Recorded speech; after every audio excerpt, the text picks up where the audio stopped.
breakfast on my comfrey. Can you see him? I don't want to get too close in case he gets scared and stings me. No, it's on my onion flower now. Oh, bless his little heart.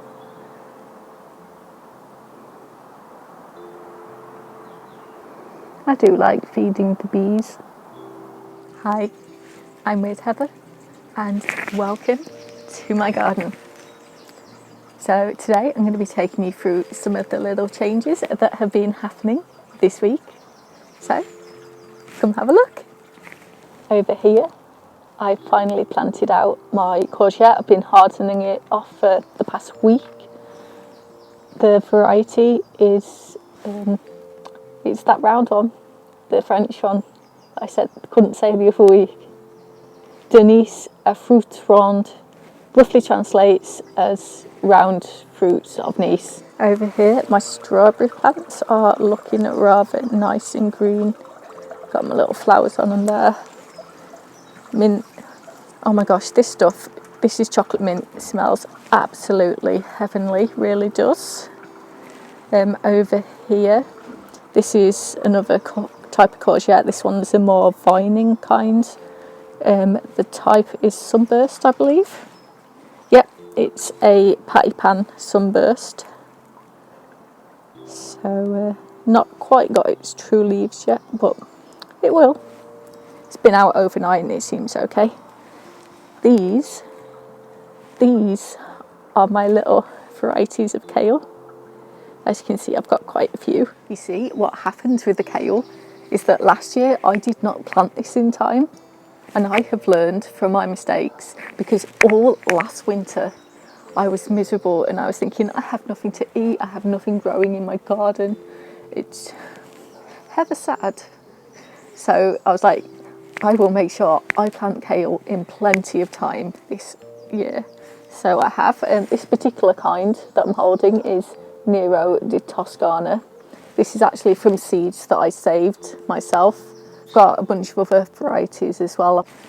That's the sympathetic one. Got Emerald Ice, which is an F1 variety. Midnight Sun. Got a couple sprouts in there, but it doesn't look to be the strongest thing in the world. And then these are the seeds that I saved myself the other year from Candy Floss, which is an F1 variety, but it is this beautiful kind of lilac-y purple, or at least the F1 was. This is F2, so this is going to be a mixed bag of genetics. This could be any colour, but I'm very intrigued to know how these turn out. But the interesting thing about seeds that you saved yourself is that every year that you grow them in your conditions, they get more acclimatized to your conditions, and so they grow better for you every single year. And true to form, these ones, they did actually grow a lot quicker and were a lot quicker to germinate than any of the ones whose seeds probably come from somewhere in the south of this country, because that's where all the seed companies tend to be here in England. So yeah, home saved seed grows better. Remember it. It's also a damn sight cheaper than shop brought. So over here we've got the comfrey tree with its beautiful purple flowers. See how they're kind of bell-shaped. Now this will produce about 1 million seeds. You can get varieties of this such as Bocking 13, which is not fertile, so it doesn't self-seed, which means you don't get it spreading all over your garden.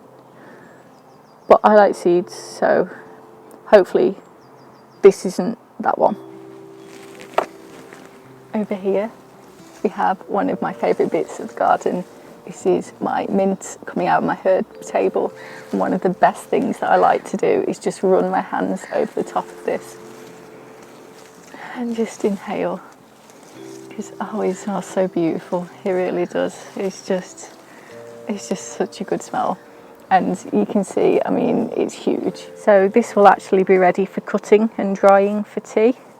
pretty soon. Got two different kinds. Mostly it's just this kind of garden mint that's taken over, but you can see this one that's a slightly different shade over here is actually a kind of chocolate mint, like the one I had in my red pot that I showed you a little earlier, which I don't like the tea from this as much, but they do both smell heavenly. My little chive flowers next door are filling out a bit as well. Gosh, they're so cute though. Look at that. Potatoes bushing out nicely over here. This was a mixed one, I think, of Jerusalem artichokes and potatoes. As you can see on the top, potatoes are winning. This one is just Jerusalem artichokes. I want to say it was a mix of the white and the red ones. This is my black currant, which is doing about the same. Still has all the little flower buds on. My cornflowers over here, still not popped, but I think this will be one of the blue ones. Hello, garden cat. Are you too cool to be seen with me again? Okay. What he's taken to doing since I started feeding the birds in my garden, he's taken to sitting by the cat flap and just waiting for them to land and try and eat something, and then he's been like sprinting out of the cat flap to try and murder them. Luckily the birds are a lot faster than he is. I mean, I love that cat, but vicious little beast when it comes to birdies. Still love him though. These are my potatoes from seed. As you can see, they're looking rather bug-eaten. This one, oddly, I mean, it was potato seed I planted, but it's got like really smooth leaves, which are different from, you know, most potatoey leaves. Do you see the difference? How that's kind of like bobbly, but this is kind of smooth, which is quite interesting. So either seed got cross-contaminated, or this is a weird smooth-leaved potato, which is interesting. So this is my carrot beds, apart from the 4 onions I've got at the corners. Now, all these green sprouts that you see are not actually carrots. You see, what happened is the past few days we've been having loads of these little floaty seeds flying around on the breeze. They're kind of like dandelion seeds in that they've had a little parachute on them, but the seed has been like tiny, like daisy or chamomile kind of size. So my guess would be that that is what has caused all these tiny little seedlings everywhere, which, if that is the case, man, do they sprout fast, because there is a ton of those. They certainly sprout a lot faster than carrots do anyway. Got some more daisies going on my osteospermums. Quite beautiful. I've only got flowers on this one here, so it must be a particularly hardy kind. My salad is doing well. See, that's my red vein sorrel at the back. All these spiky looking leaves is, I think, mustard. Because I've got 2 different kinds. I've got like a red kind, and then I've got like this green kind. Some more sorrel there. Got some flat leaves just here at the back. Probably a kind of lettuce. I just found out recently that when it rains, the reason they say you should water your plants with rainwater where possible is that rainwater has dissolved nitrogen in from the atmosphere. So it's actually great for leafy vegetables such as salad. And we have had an absolute ton of rain in the past few days. So although it's not so nice for sunbathing in, it is definitely good for your plants. So yeah, that's a good thing. I will show you my rebel radish.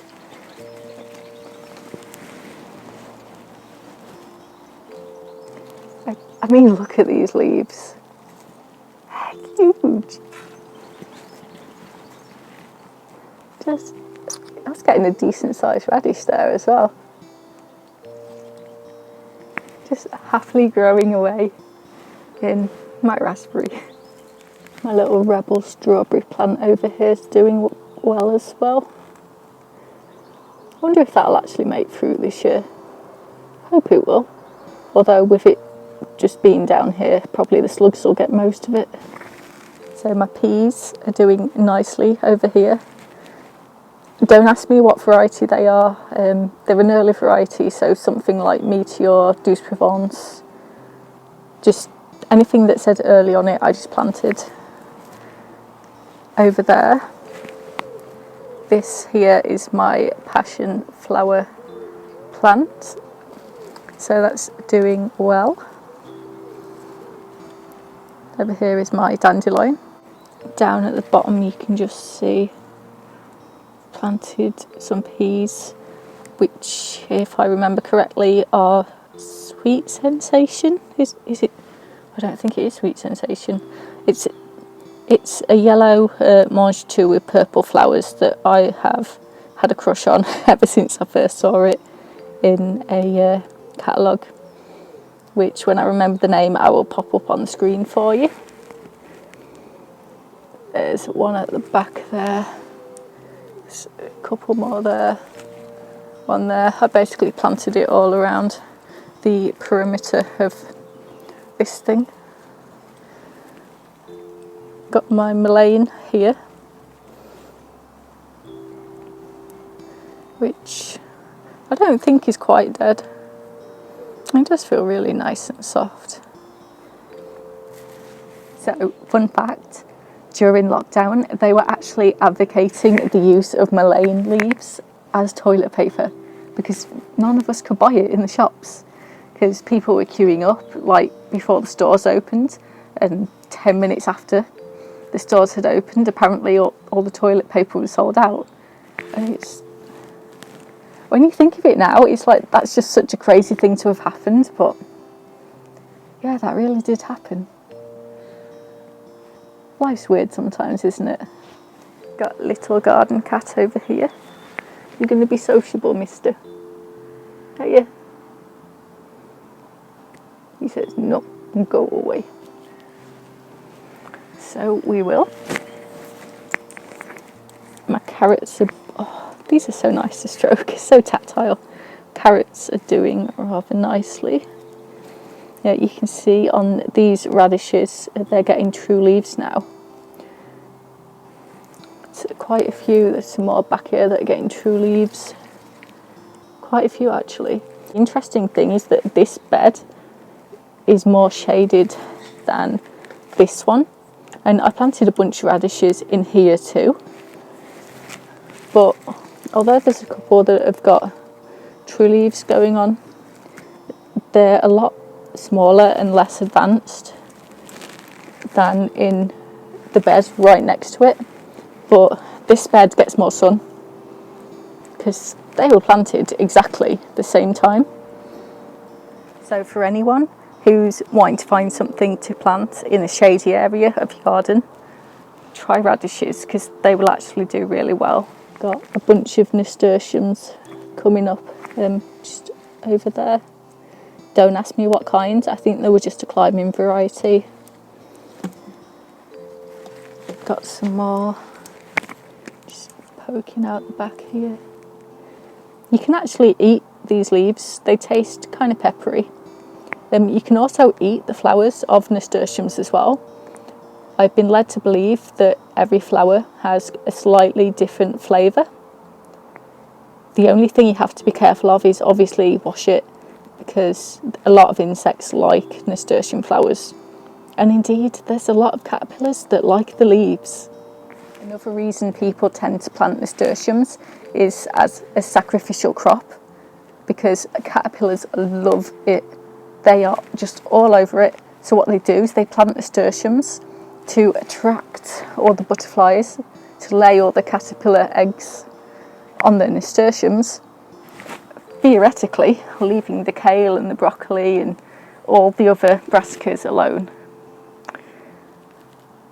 Personally, I don't think it would work too well in this garden because it's so small. I would always be scared of them like coming for the nasturtiums, discovering all the other edibles and then being like, feasting time.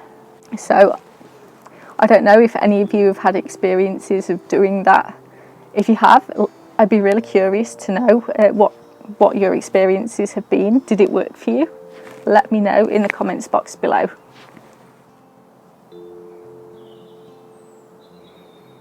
Hello. Hello, beautiful. Oh, you're so lovely. You are.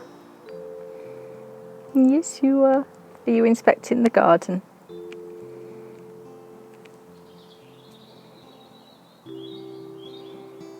He's like, I'm on bird patrol. I'm stopping them from pecking at your seeds.